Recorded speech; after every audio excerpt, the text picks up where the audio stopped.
Greetings and welcome to another impressions video here at Words About Games, and today we're going to be looking at Warhammer Chaosbane. Warhammer Chaosbane is a loot-driven dungeon crawler set in the Warhammer fantasy universe, thrusting players into a world of perpetual war as one of four characters who must save the Empire from an encroaching army of chaos hell-bent on annihilating them. It's been a little while since I played the majority of Chaosbane. I had picked it up just before E3 and intended to sneak a video out for it afterwards. That was a foolish mistake, given how much time and energy went into covering the show. So I kept it in my back pocket until I needed it, and my Fire Emblem addiction has necessitated me pulling it back out. So I dove back in for a couple of hours to reacquaint myself with it. I bring this up because the plot summary I used as an intro is legitimately all I remember of the story of the game, and is literally all mention of the plot on the game's Steam store page. Even the page responsible for selling this game knows that things like narrative aren't what people are looking for with Chaosbane. What people are looking for is a Diablo-esque dungeon crawler with a Warhammer fantasy skin, and that's more or less exactly what Echo Software have delivered. There's lots of loot, lots of enemies, and some cutscenes and dialogue that I eventually just started skipping to keep diving into the action. Warhammer Chaosbane is a strangely compelling experience. I can't really point to any one thing that is excellent or makes the game stand out in any way, nor would I call it anything more than pretty decent. But I also kept diving back in for another level or two whenever I had a little spare time, even long after I was done formulating my impressions of the game and capturing footage. There's something strangely satisfying about the game's combat loop. I say strangely because it doesn't even really feel all that great. It's fine for what it is, a hack and slash experience where you play as one of four distinct classes, each of which fundamentally alters how you'll approach any given fight. You can choose between the melee-focused berserker, the tank-like warrior, the spell-slinging wizard, or the bow and arrow-wielding ranger.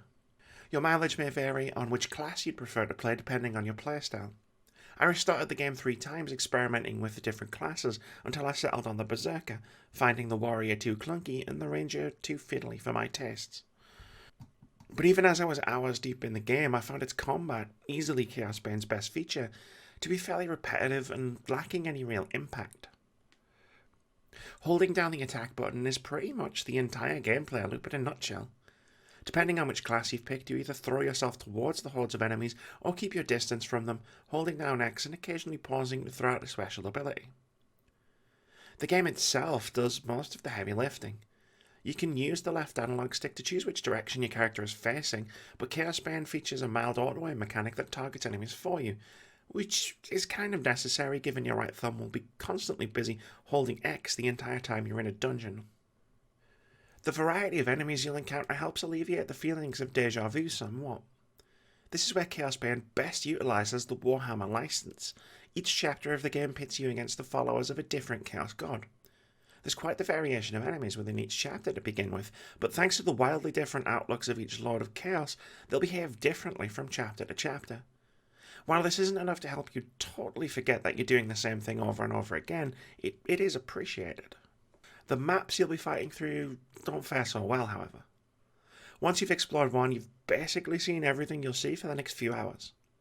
Not only do all of Chaosbane's maps look remarkably similar, just with different layouts, but the game actually has a habit of reusing maps between missions, which is thoroughly underwhelming, coming from a license so rich with evocative detail as Warhammer.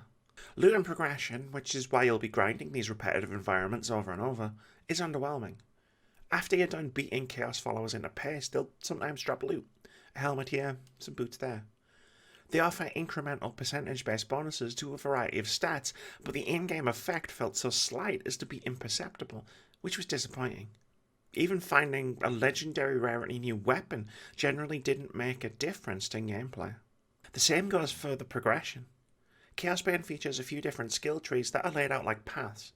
You follow these paths, unlocking buffs along the way, occasionally picking up new abilities or combat moves for your trouble. Again, however, these buffs don't really feel impactful. And neither do the new moves. They have different animations, but generally you'll already have a preferred playstyle by the time you start unlocking stuff. I barely changed my loadout of moves throughout my entire playtime, and nothing I earned really made me want to switch things up.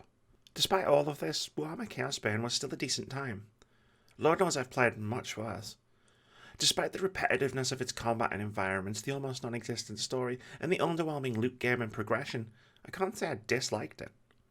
However, it doesn't really do anything particularly noteworthy either. If you're a die-hard fan of the Warhammer franchise and enjoy Diablo-esque games, you might find more to love here than I did.